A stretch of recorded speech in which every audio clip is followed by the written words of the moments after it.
अरे एक काच काच है रे, दूसरा काच है लमोई, तीसरा काच काच है रे, बरसाना देव के दुआई। आरएम फिल्म प्रोडक्शन के निर्माता निर्देशक भूपेंद्र साहू गरियाबंद बारूका वाले, जो दईहान फिल्म पारिवारिक सांस्कृतिक कला से परिपूर्ण फिल्म बना है, वो फिल्म 16 अप्रैल दिन शुक्रवार के आप लोग देखे मिली, आप लोग यूट्यूब में देखे मिली। हमार ठेठवार समाज ला आगे बढ़ाते हुए हमार भूपेंद्र भाई ये बात ला ध्यान रखते हुए हमार कला संस्कृति आगे बढ़ाते हुए ये फिल्म दईहान बना है।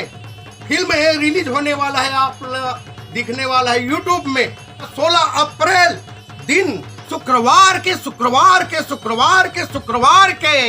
आप लोग देखे मिली। हमारे चैनल ला लाइक करू और सब्सक्राइब करू और बेल आइकन घंटी ला जरूर दबाऊ।